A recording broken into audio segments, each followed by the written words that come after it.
সম্মানিত দর্শক, আপনি শুধু স্বাদ বাড়াচ্ছেন কিন্তু আপনার শরীরের উপর অতিরিক্ত চাপ বৃদ্ধি পাচ্ছে। সম্মানিত দর্শক, লবণ ছাড়া যেন সব খাদ্যই স্বাদহীন। অর্থাৎ লবণটা কিন্তু আমরা যেভাবে নিচ্ছি স্বাদের জন্য, এটি কিন্তু শরীরের উপর উল্টো চাপ সৃষ্টি করতে পারে।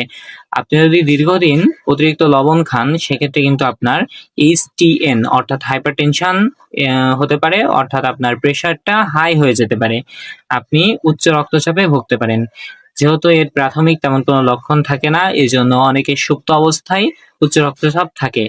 আমরা কিছু রোগী আছে যেগুলো আমরা নিজেরা বিপি চেক করার পরে বুঝতে পারি যে তার উচ্চ রক্তচাপ আছে, কিন্তু রোগী কখনো জানে না যে তার কবে থেকে এই সমস্যাটি রয়েছে। অর্থাৎ পাতে কাঁচা লবণ হোক বা অতিরিক্ত লবণ, এটি সম্পূর্ণ এড়িয়ে চলা উচিত। এবং সেই সাথে আরেকটি বড় কারণ যেটি হচ্ছে ইডিমা হতে পারে, অর্থাৎ আপনার শরীরে পানি জমে যেতে পারে। সম্মানিত দর্শক, আপনি কি নিয়মিত অতিরিক্ত লবণ গ্রহণ করেন? হ্যাঁ অথবা না অবশ্যই আমাকে কমেন্টে জানাবেন। এবং এটিও জেনে রাখুন, একটি মানুষের জন্য দৈনিক 5 গ্রাম লবণই যথেষ্ট। সম্মানিত দর্শক, সকলে সুস্থ থাকুন, আমার সাথেই থাকুন। আল্লাহ হাফেজ।